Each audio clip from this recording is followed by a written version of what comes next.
ওরে আরব দেশের গরম রে গরম, কি কইতাম, রাইনতে ভালো লাগে না, খাইতে ভালো লাগে না, বাবুরে বাবু করতেও ভালো লাগে না, কি বলবো, বলার আর বাসাই থাকে না। বিশেষ করে আমার বেচালার ভাইরা যখন বাহির থেকে কাজ করে আসে কি রান্না করবে এবং কিভাবে খাবে, কিভাবে স্বাদ লাগবে সেটাই বুঝে উঠতে পারে না। আজকের কিন্তু সুস্বাদু একটা রেসিপি নিয়ে এসেছি বিশেষ করে আমার বেচালার ভাইদের জন্য। দেখতে থাকুন কি হতে চলেছে, দেখার সাথে সাথে like comment share and subscribe করে দেবেন, আশা করছি ভালো লাগবে। খুব সুস্বাদু একটা রেসিপি, অল্প তেল মশলা দিয়ে আজকে রেসিপিটি সাজিয়ে তুলেছি, দেখতে থাকুন প্লিজ প্লিজ প্লিজ। নমস্কার মাই লাভলি ভিউয়ার্স, সবাই কেমন আছেন? আশা করি আমার ভাই বোনেরা সবাই খুব খুব ভালো আছেন, আমিও ভালো আছি ভগবানের অশেষ কৃপায়। অন্তসমম কিচেনে সবাইকে জানাই সুস্বাগতম।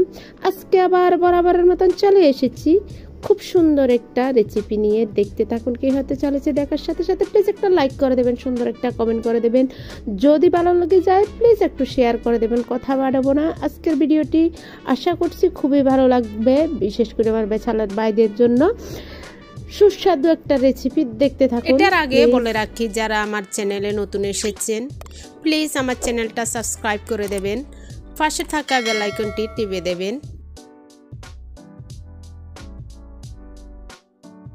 সর্বপ্রথমে দেখতে পাচ্ছেন এখানে আমি মাছ নিয়েছি, এই মাছগুলো কাতাল মাছ, কে কি মাছ বলে জানি না, আমরা কাতাল মাছে বলি, কেউ বলে কাতলা মাছ, যাই হোক বড় সাইজের 3 পিস মাছ নিয়েছি, একদম হাতের তালু বরাবর, দেখতে পাচ্ছেন খুব বড় মাছগুলা 3 পিস নিয়েছি। এই মাছগুলা এবার আমি একটু মাখিয়ে নেব। 1 টেবিল স্পুনের মতন হলুদের গুঁড়ো, 1 টেবিল স্পুন লবণ, দেখতে পাচ্ছেন দিয়ে দিলাম, একটু মেখে নিলাম হাত দিয়ে।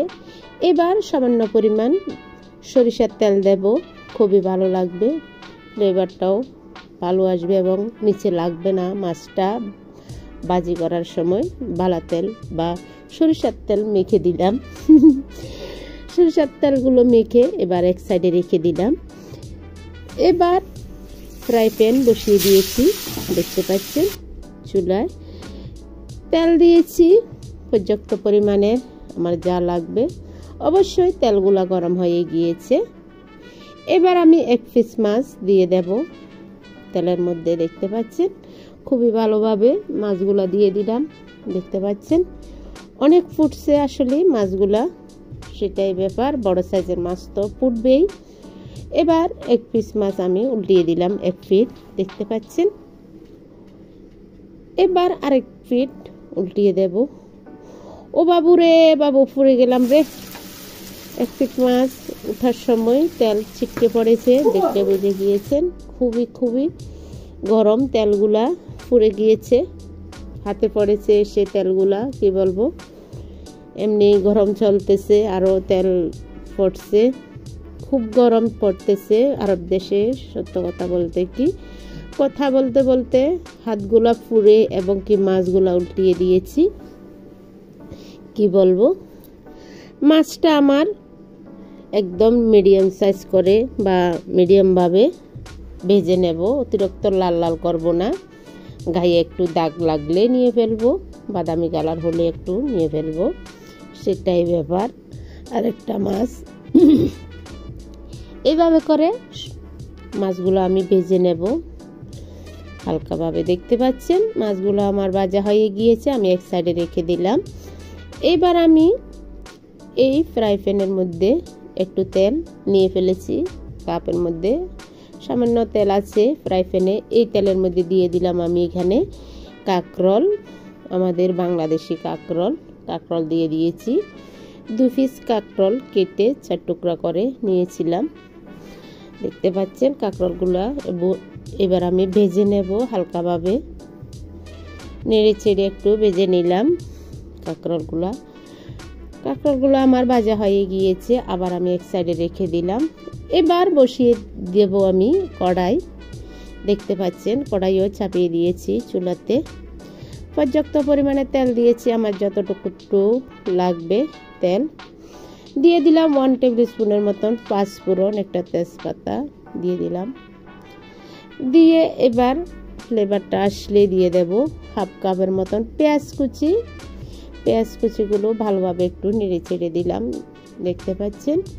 দিয়ে দেব 2টা রসুনের কোয়া একদম থেতো করে টুকরো করে দিয়ে দিলাম, একদম থেতো করে দিয়েছি। আপনারা রসুন বাটা দিতে পারবেন, সমস্যা নেই। দিয়ে দিলাম 1 টেবিল স্পুনের মতন আদা বাটাও দিয়ে খুব ভালোভাবে এবার কষিয়ে নেব। লাল লাল হতে দিলাম একটু পেঁয়াজ আদা রসুনগুলা।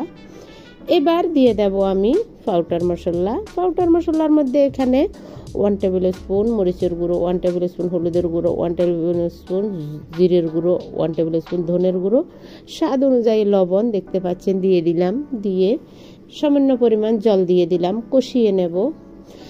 জল না দিলে একদম কালারটা সুন্দর আসবে না, মশলা পুড়ে একদম কালারটা ডিসকালার হয়ে যাবে, সেজন্য দিয়ে দিলাম আমি জল দিয়ে খুব ভালোভাবে এবার কষিয়ে নেব। আপনারা দেখলে বুঝে যাবেন, খুব সুন্দর কষাতে হবে। নেড়ে চেড়ে প্রায় আমি 1 মিনিটের মতন হালকা আছে এই মশলাগুলা কষিয়ে নিলাম। এবার দিয়ে দেব আমি আগের থেকে কাঁকরোলগুলা ভেজে রেখেছি, সেই কাঁকরোলগুলা দিয়ে দিলাম। দিয়ে উঁচু নিচু করে মশলার সাথে কষিয়ে নিলাম, দেখতে পাচ্ছেন। ওহো, গরমে একটু গান গেয়ে ফেলি। ওরে পানের দোকানদার, তোর দোকানে পান খাইতে যাব না রে আর। ওরে পানের দোকানদার, তোর দোকানে পান খাইতে যাব না রে আর। কষানো আমার হয়ে গিয়েছে, দিয়ে দেব আমি এবার জল। অল্প করে জল দেব, অতিরিক্ত জল দেব না।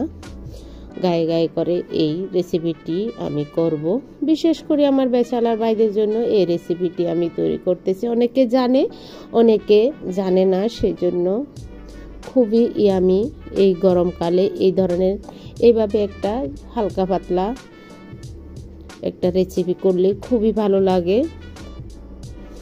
কথা বলতে বলতে ডেকেও দিয়েছি। এবার আমি দিয়ে দেব, দেখতে পাচ্ছেন ঢাকা তুলে দেখলাম খুবই সুন্দর বলক এসেছে, কালারটাও সুন্দর এসেছে। দিয়ে দেব আমি ভেজে রাখা মাছগুলা। এবার দেখতে পাচ্ছেন এক এক করে আমি মাছগুলা দিয়ে দিলাম।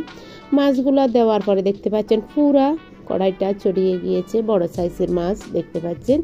দিয়ে দেব 2টা টমেটো, ফালি করে 2টা টমেটো রেখেছি, সেই টমেটোগুলা বসিয়ে দিয়েছি, দেখতে পাচ্ছেন। এবার আমি একটু ঢেকে দেব। প্রায় আমার মাছের রেসিপিটি একদম রেডি হয়ে গিয়েছে, দেখতে পাচ্ছেন।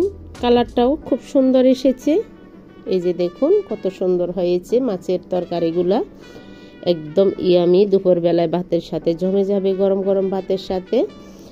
এবার আমি দিয়ে দেব আগের থেকে একটা আমি রোস্ট মশলা তৈরি করে রেখেছিলাম, ধনে জিরে এবং আস্ত কিছু গরম মশলা দিয়ে রোস্ট করে পাউডার করে রেখেছি, সেখান থেকে 1 টেবিল স্পুনের মতন দিয়ে দিলাম, দেখতে পাচ্ছেন। এবার দিয়ে দেব আমি ধনে পাতা না দিলে একদম হবে না, যেহেতু আমরা বাঙালি ধনে পাতা দিতে হবে। কোনো তরকারি এবং কোনো রেসিপি ভালো লাগে না, শীত কিংবা গরম আমাদের ধনে পাতা দিতে হয়। যখন মিলে না বাজারে তখন আর কি করা, পাবো না, পেলে তো চলে যায়, ফেলে কিন্তু দিতেই হবে ধনে পাতা, বিশেষ করে মাছের তরকারির মধ্যে দিতেই হবে, মাছের রেসিপির মধ্যে। কথা বলতে বলতে আমার রেসিপিটি একদম রেডি হয়ে গিয়েছে, দেখুন। এই যে ফুটপাত করে একদম ফাইনাল লুকটা দেখুন কত সুন্দর হয়েছে। গায়ে গায়ে জল, অতিরিক্ত জল দিই নাই, দেখতে পাচ্ছেন। 2 পিস কাঁকরোল, একটু জল, 1 পিস মাছ, পুরা প্লেটের ভাতগুলো একদম শেষ হয়ে যাবে। এবার ফাইনাল লুকটা দেখুন কেমন হয়েছে আমার রেসিপিটি। ওয়াও, জাস্ট ওয়াও, কোনো কথা নেই। খাবো দুপুরবেলায় গরম গরম ভাত, কি বলবো। কেমন লাগলো আমার রেসিপিটি প্লিজ আমাকে জানিয়ে দেবেন। Like comment share and subscribe করে দেবেন। আজকের মতন আজকের রেসিপি এখানে সমাপ্ত করলাম। আবার একটা নতুন রেসিপি নতুন ভিডিও নিয়ে আপনাদের কাছে চলে আসবো। ততক্ষণ পর্যন্ত সবাই ভালো থাকবেন, সুস্থ থাকবেন। সবাইকে জানাই টাটা, বাই বাই, নমস্কার, সুইট ডিম।